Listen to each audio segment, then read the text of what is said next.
Thank you. I love those earrings on you. Thank you. I love your little cock earrings. Or not cock. Little I'm cock. sorry. Excuse me. This is big cock energy, okay? My bad. But they're cute with the little pink boots. Well, thank you. Who doesn't love a chicken and cowboy boot? Nobody human. Oh, Ready? yes, I'm ready. All right. Do you want me to do the whole spiel or do you want to do the spiel? Oh, that's right. I do a spiel, don't I? Okay. Let me think. So, I don't want to say my title. I want to say what we're calling it. It's It was right there. What does spiritual no really mean? No. Namaste? No. I don't remember. Doesn't matter. I think it was a spiritual by throw hands. Something like that. I want to be spiritual, but also I want to throw hands. No, I'm spiritual, but I'll throw hands. I'm spiritual, but I'll throw hands. Or namaste, but don't try me. Or we're going to talk about healthy boundaries. It's spirituality. Okay. All right. All right. Hey, I'm Sunny. I'm Ratchet. And today we're going to talk to you guys about Namaste, but don't try me. We're going to talk about spirituality, but also setting healthy boundaries. Yep. So buckle up, get your tea, your wine, whatever. So spirituality for me anyway is a little, well, can I restart that? I'm not good at starting. So it takes me a minute. I apologize.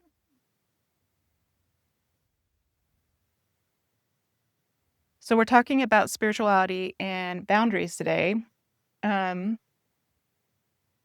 so I've got some notes apparently because I can't think on top of my head. So there's a shift between organized religion and spirituality these days. And some of those are due to distrust into the religious institutions and mental health and spirituality kind of combining.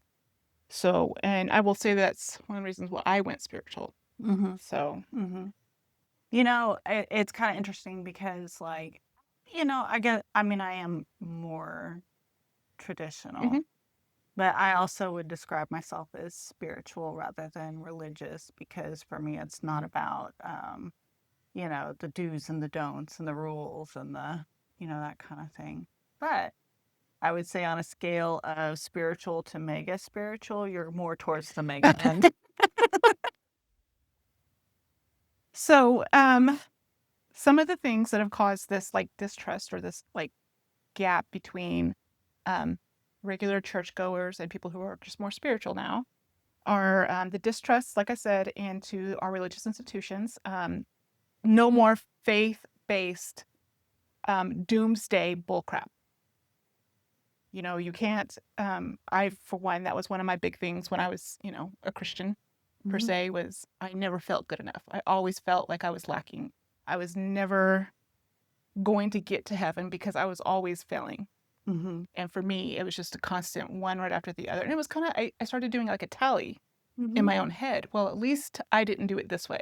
Mhm. And then I would, you know, beg for forgiveness and it just like bowing my head all the time.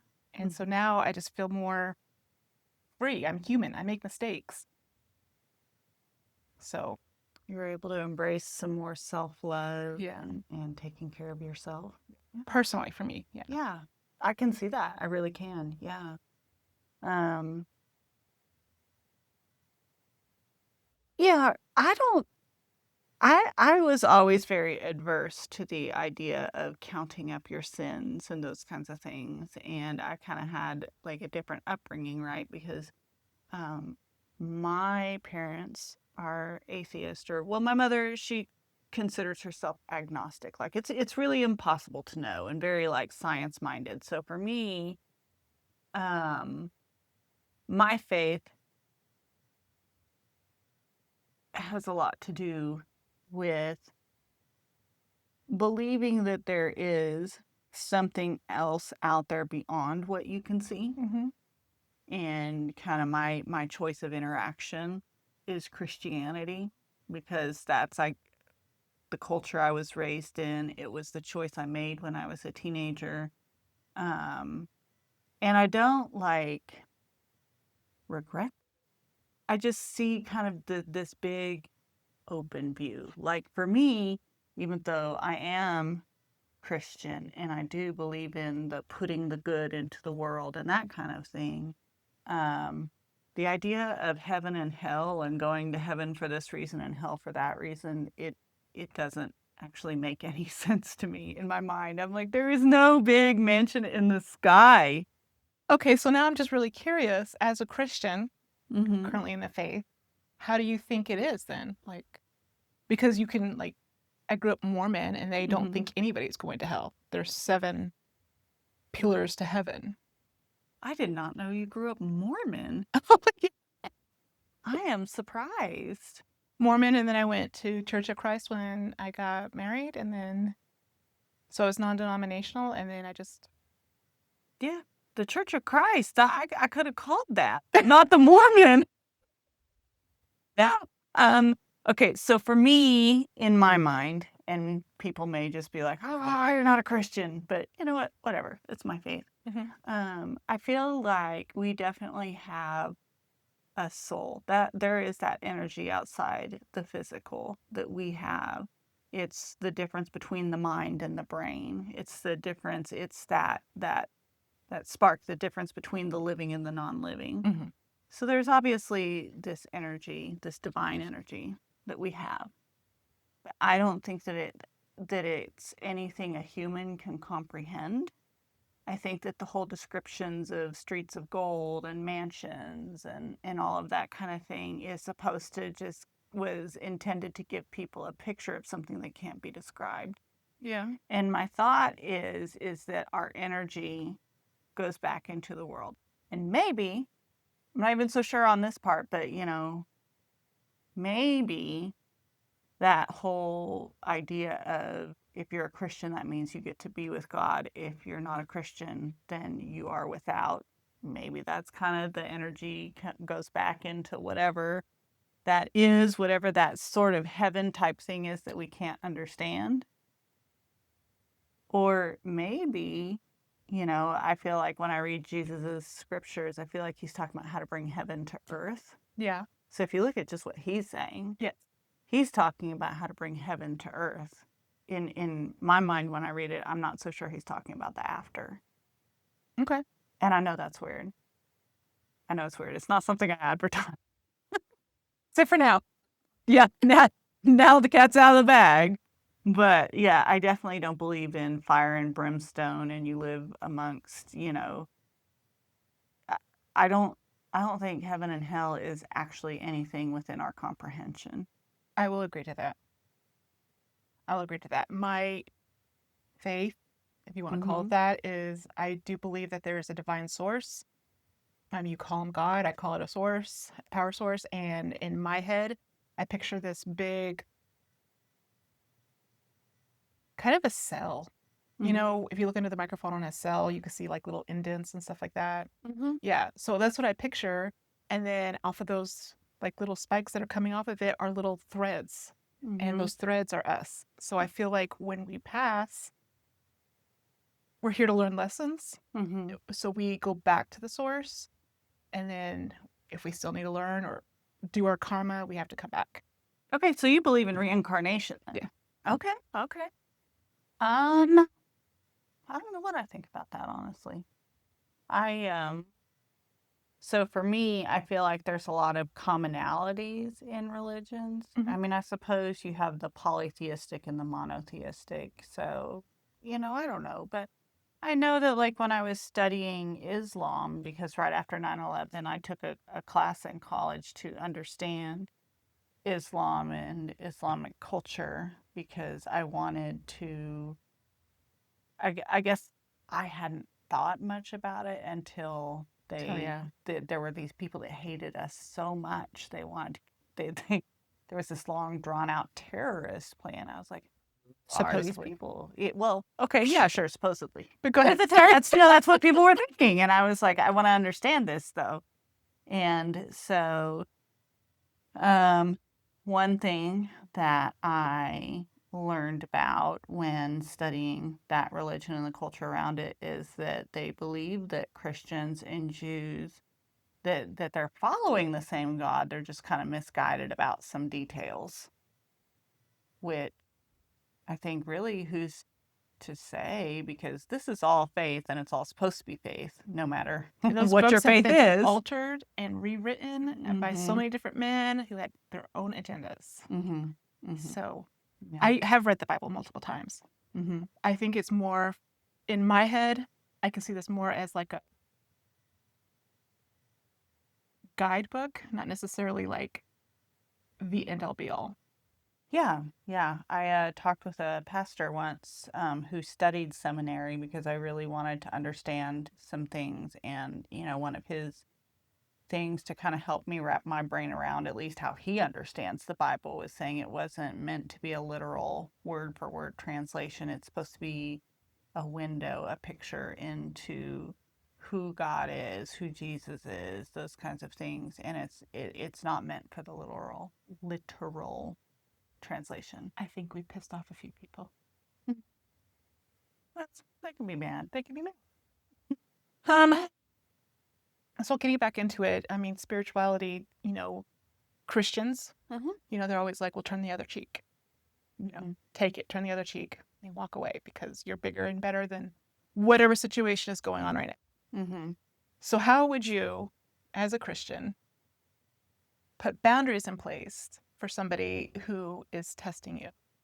Now, I guess I don't think of that in Christian terms. I think of it more in like life lessons and the things that I've studied along my way in my profession, because that's not realistic, right?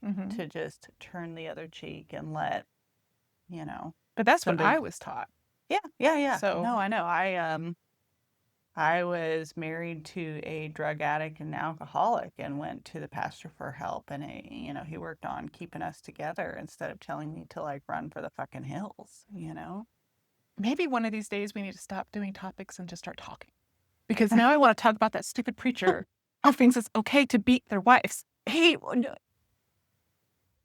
Now he wasn't, there was never talk about any physical abuse.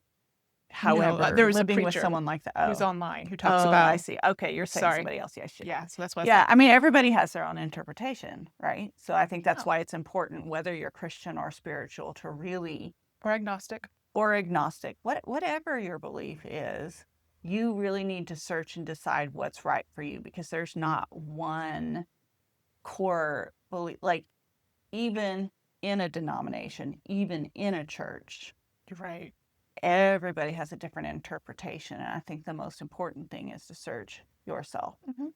Now, boundaries, those are important. You need to set them. Don't for everybody. Yeah. Now, I think that, and also squirrel, turn the other cheek. I think it was my mother talking about one of the things when you study the culture and all that kind of stuff.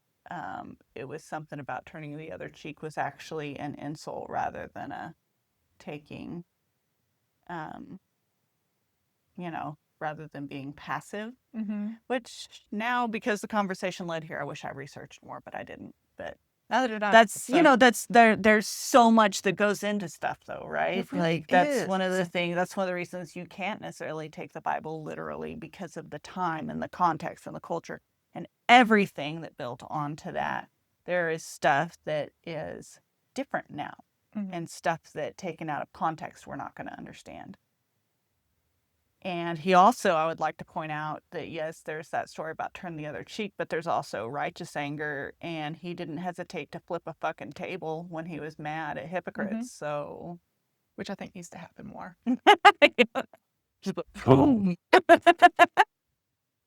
Well, DC right now. Right. But so healthy boundaries is super important.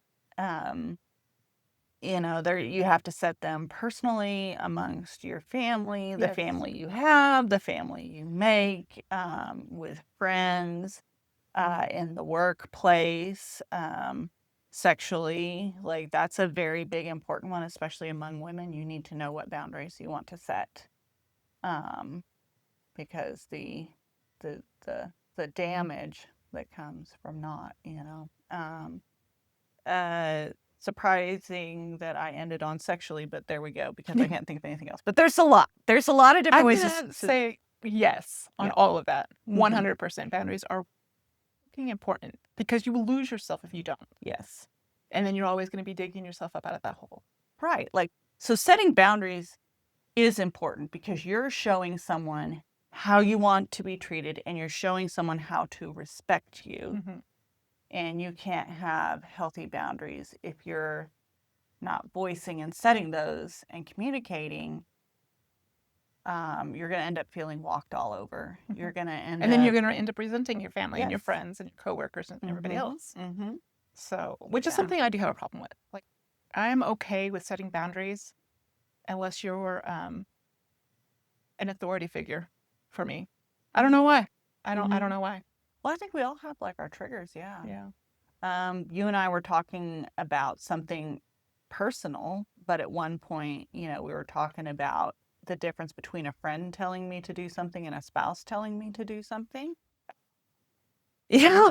Yeah, like if I feel like a spouse is telling me to do something, I feel controlled and bossed around. If I have a friend telling me to do something, it's more like, "Hey, hey, girl gang, let's go get them." And like, why is that? I don't know, but I remember that happened with my girls. Yeah. Yeah, I would advise my children on whatever was going on in their lives at that particular moment, and their friend would turn around and basically say the same damn thing, and it was like gold.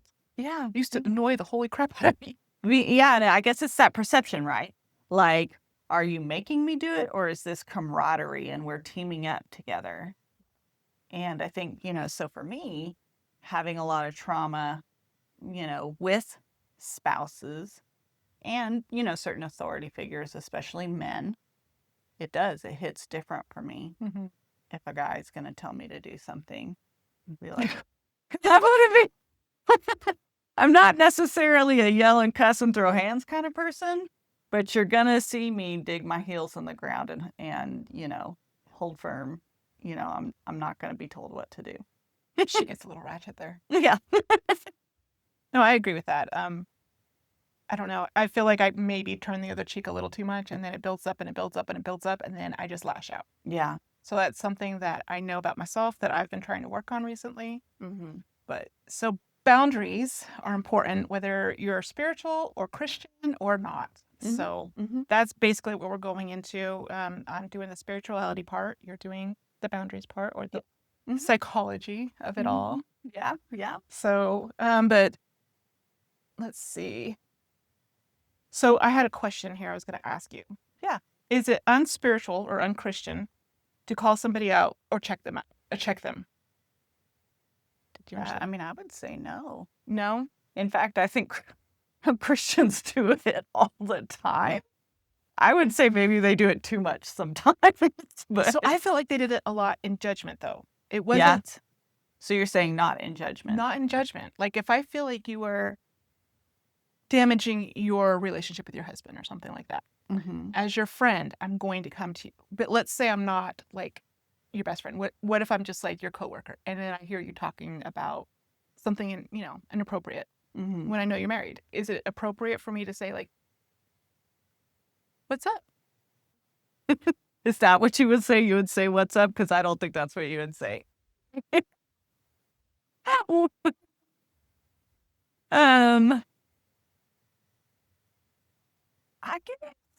I feel like, and I'm just going to speak from personal experience here. So, like the first time that I got divorced, I didn't tell anybody what was really happening behind closed doors. And so I had a lot of people, like even friends, that because it was like I didn't tell anybody, even my family, until much later when I left. But they were sitting there trying to encourage me to work it out, when had they really known what was happening, they would not have told me to work it out. So I think that, you can always be like willing to listen, offer support. But in my personal opinion, if you don't really know what's going on, Stay the Probably hell ought out of to it. just stay out. Yeah, like Hmm. No, I agree with that too. I was just like, because I was thinking, me personally, mhm, I don't care if you're spiritual Christian or whatever. If I don't know you, like you were just saying, mhm. the scenario that I brought up to you is what I was thinking. Like, Okay. how would, like, even me personally, like, how would I go to an acquaintance that I know is might be doing something that is inappropriate or whatever? I wouldn't. Yeah, no, nobody should do that. I wouldn't because it's not my place. I It's don't like the know those. Karens hanging out in the bathroom, like, criticizing you for breastfeeding or for not breastfeeding or whatever. And it's like, listen, like, who the hell are you? No, stay out your damn business. Okay. So that was a question I had because it was something that I was looking at for spiritual people, and they were Mhm. like, then it just got me to think, like, I hate when people are like, so with spirituality, there's like a big conundrum of different belief systems and people kind of picking and choosing what's appropriate and what's not. Mhm. So I hate when another person, another spiritual person, another practitioner or whatever, comments on something that somebody else did, that they didn't do it right, whatever. Mhm. That annoys me so much because who are you to say that I they believe aren't? that's called gossip. If I'm coming to you, it's not gossip. If I'm Oh, talking about you behind your back, oh, okay. I thought you were. Okay, no, then that's not called gossip. no. But with That's, spirituality, like I can be casting like a petition or whatever, Mhm. or whatever I'm doing, and I'm in different groups that do stuff, and I don't post because 9 times out of 10, most of that is negative. Like, Mhm. you don't know what you're doing. That's not your practice. You shouldn't be doing it that way. You need to be doing it this way. Or Mhm. that's not going to work. Mhm. Bitch, who the fuck are you? Right. Yeah, and I think you see that more online as well, just because, Mm-hmm. like, you get to hide behind your keyboard and be your own little like secret warrior and just like throw shade. Nobody's gonna know it's you. But I know it's, Yeah, yeah. and I see the ugly coming out. Mm-hmm. So my opinion of them have just like diminished completely. Yeah, I don't like to put a lot of personal stuff on social media either because I don't like that as well. Mm-hmm. Like, honestly, in this podcast, I've voiced a lot more Mm-hmm. because I feel like if you're going to take the time to listen to a podcast, you're interested in hearing other views. You're not getting on here to like get pissed off and throw insults left and right, you know. I guess, I don't know. Um, but yeah, like social media, like I've learned that putting stuff out there a lot of times is just like an invitation for judgment, and that's not okay. Yeah. Mm. But yeah, I think that, I mean, there are people that as Christians think that they need to, you know, spread the word, spread the gospel, and what that looks like to them is like telling you what you're doing wrong, and that So doesn't help anybody. when I would consider myself a Christian, Mm-hmm. I remember I remember them talking about everybody's got a gift. Everybody's got a gift. And I'm like, okay. And I was trying to think, like, what's mine? And I was like, I'm a light. Because Mm-hmm. I'm not somebody who's going to sit there and preach. I'm a light. I don't judge. I'm just supposed to be a beacon that people are supposed to be able to see something different about me and query. And then that's how I open the door. But I can't. There's no way that I felt like I was comfortable enough in myself or my religion to be able to come to somebody and say, like, I don't think you're doing that right. Mm-hmm. So that would upset me too, is the Christians who would say, like, you're just not Christian enough, or you didn't have enough faith, you didn't pray hard enough. Yeah, yeah. I so growing up, my mother had cancer when I Mhm. was a small child, and it was pretty aggressive. The odds were not in her favor, but she survived. And I remember these boys across the street, and they kept judging us because we were not Christian, and they were. And like they were wanting to debate it, and at one point I was like, if God's real, then why would my mother, this wonderful person, have cancer? Why, why would he do that to her? And they were like, well, because you weren't praying enough. And you're like, basically, because your family's not, not Christian. That's why your mom got cancer, you know? So ridiculous, I right? got cancer when I was a Christian. I know, like obviously lots of people do. These boys were not nice. They didn't learn their boundaries hard enough. They did not. Mm-mm. No. Healthy boundaries for me as somebody who's spiritual is just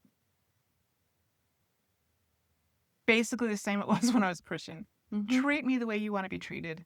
I will Mm-hmm. treat you the way I want to be treated.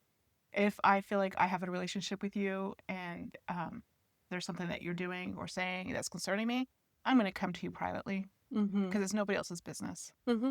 Mm-hmm. If everybody could just stop thinking about all the horrible things that everybody else has done wrong in this freaking world and started thinking like, what am I going to bring to this table to make it better? I Mm-hmm. think we'd be in a better spot. Mm-hmm. Yeah. Yeah. True. So boundaries, own it. Mm-hmm. Spirituality, Christianity, however, own it. You did bring up a point though that how you handle it matters, It right? is, yeah. Because you want to set boundaries, but there's a way to go about it without making the problem worse, right? So you don't necessarily want to be aggressive and throw hands. Well, there are some spirituality beliefs that anger is part of it. Well, So, okay. like, what was it? Um, Indigenous, African, and Latin communities often blend spirituality and justice. So it's a blend. It's not a contradiction. Mm-hmm. But I'm just saying that we're not going to throw hands for everything that upsets Okay. us, right? Like there's some people Because then that will fight you're the over villain. everything. Yeah.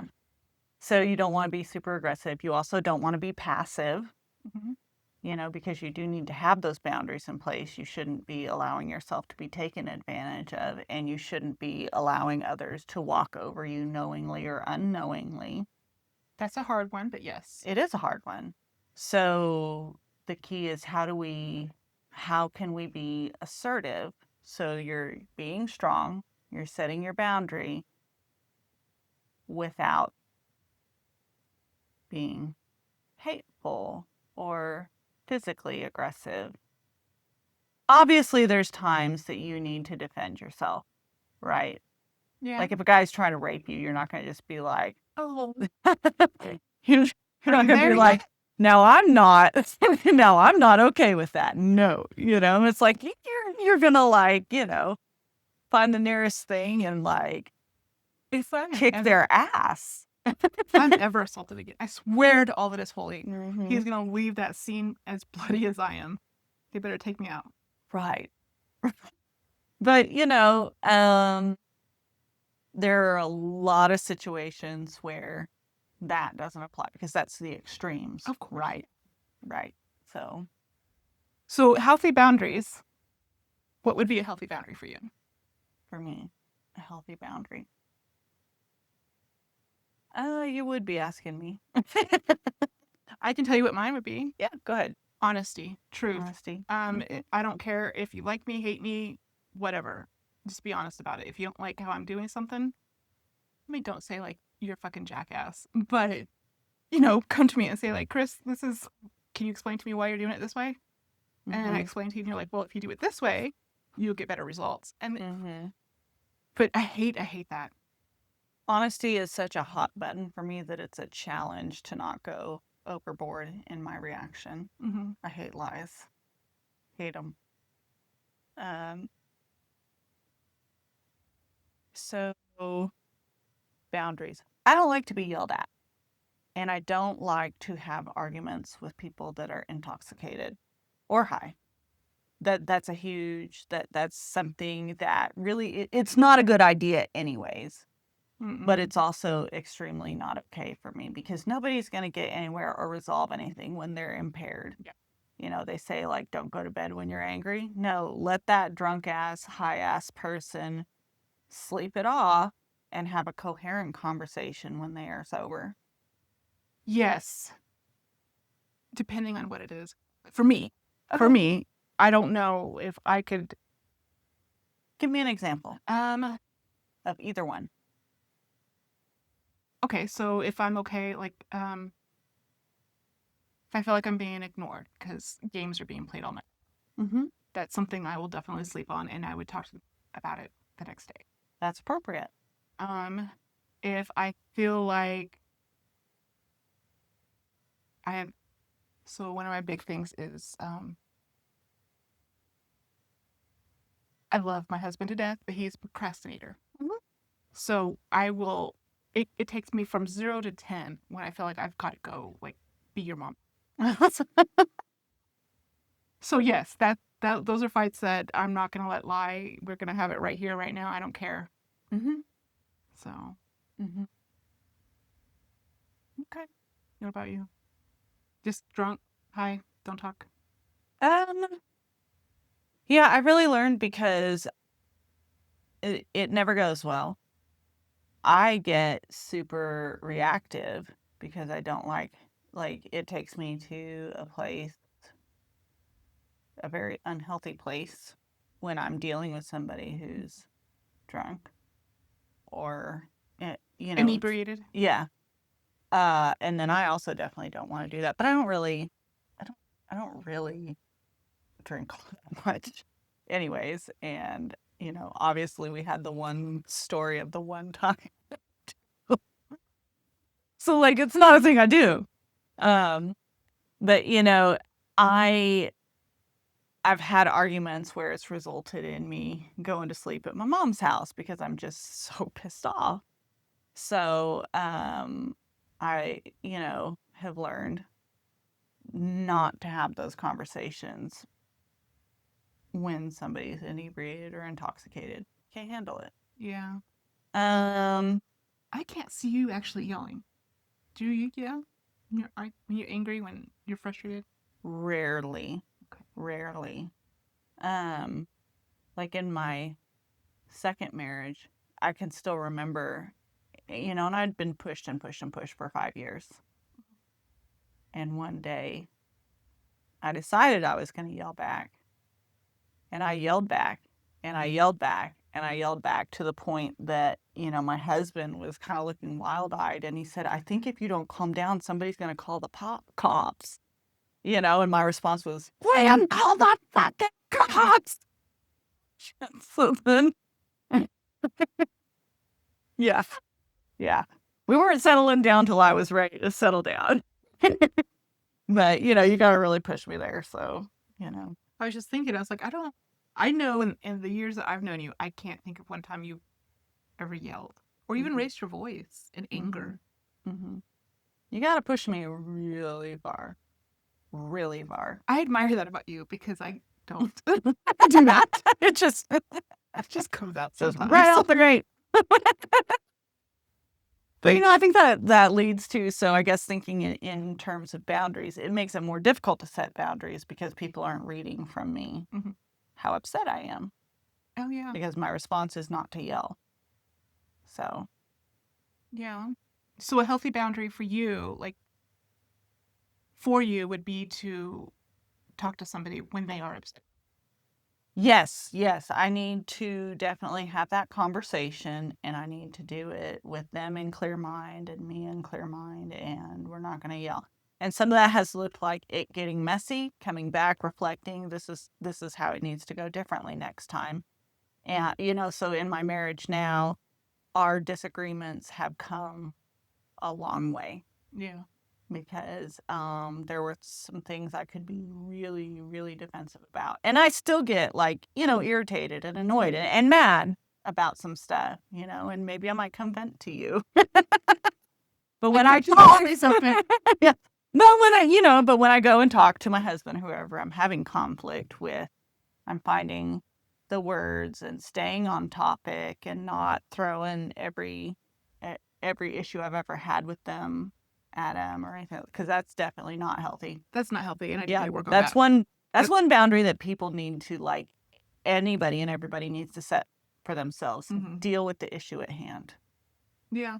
If you've got to go back and talk about something that's hurt, maybe you need to have a conversation, but then that's the issue at hand. Don't throw Don't your bring up laundry everything that list. happened 8 months Yes, ago. no laundry list. No laundry list. That doesn't help anybody. Yeah, that's definitely a fault I need to work. Mm. Um, Healing is not always pretty. So it's Is it not. ever pretty? Ever?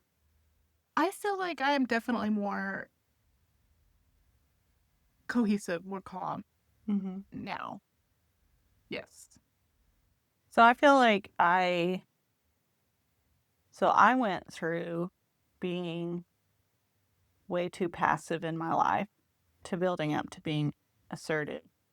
But I feel like I went through a crucible to get there. Like it was a lot of Yes. hard, ugly, grueling work. But you're here, and that's beautiful. Okay, well, the end result can be beautiful. But the process, Well, that's no. what I was trying to get at. Yes. So whether it be, childhood traumas, generational curses, or just, you haven't slept in 3 days. Hmm. You've got to, heal so that way you don't take it out on all your.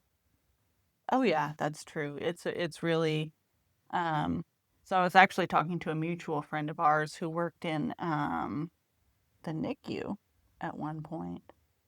And I was talking to her because I was still newer to the whole school counseling thing and just having a conversation with her about it being so hard not to take all of that, home. I don't know how you do it. So talking with her and talking with others, they said a good year to year and a half at least of really working and working and working on it. So you just have to, do you have to like disassociate it? Like, because I really don't understand how you can do that. So I'm never going to stop hurting or caring for people Mhm. that are in a bad situation.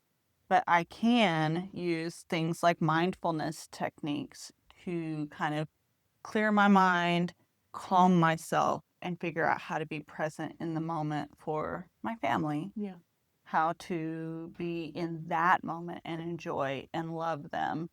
And you're not forgetting, you're dealing with it when you can, and then you're using a lot of tactics to kind of calm and settle and be able to go home to your family or go to your friends and be in that moment and still love and enjoy and value that moment for what it is.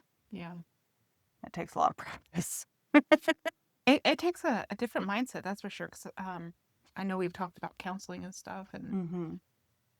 I don't know how, I don't know how, just, I don't know how, like, if I had to tell my story, somebody was telling their story to me, and it was about similar to mine, I Mm-hmm. am unsure how I would be able to not only just help them or be there for them, but like not have that resonate with me to take home for the next 2 weeks before I see them again. Well, that is something I'll still have those days. I had a child that I met last year who hardcore reminded me of my situation as a child. And fortunately, there was another counselor there who could kind of step in and take it on. And I kind of reached out to her and asked, hey, can you be with this kid for a minute? Filled her in. And I had to go to another room and have like a really good cry. And it did stick with me for quite a while. I still see her all the time, actually. I even saw her today. She was happy, and that made me feel good. Oh, good. Um, but it's still that practice of, because you're still not gonna get it. Like anytime I have to make like a DHS call at work, Hmm. I know that I'm gonna have to pause and have some time to myself when I get home to kind of process through my feelings and work through it so that I can then come out and be present for my family. Yeah.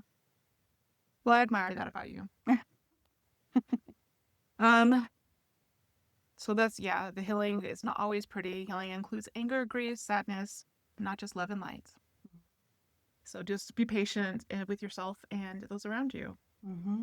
And Love. something that's been talked about is that they don't really necessarily refer to, like people have talked about the 5 steps or stages of um, grief, but they don't really refer to it that way because it occurs in all different orders. There's not even any kind of script, that whole uh, anger, denial, um, I know there's bargaining, bargaining. Acceptance is acceptance. the last one. I'm forgetting one, but yeah. Yeah. I don't know. I don't know. Being human is definitely hardcore. Yeah, it's complicated. It's not for the weak. I don't know. So good luck. Yeah. You don't have to finish there. I just didn't know what else to say. Oh, okay. Um, so what do we want to talk about then? Oh, we're at 40 minutes. I mean, that'd be a pretty decent. Yeah. Okay. So, Shouting. should we say like, Shouting into the void. Is that what it is? Not Yeah, it screaming, is. shouting. Okay. Well, thank you guys for listening. I hope that you were able to learn something and grow and Or find your just know you're peace. not alone. Yeah, yeah. Or I don't know, throw hands and tell us about it. Makes Yeah. for good stories. You can reach us at sunnyandratchet@gmail.com. You can comment here. You can reach us on Facebook, Instagram, All the places. all the places. Yeah. Just a shouting into the void.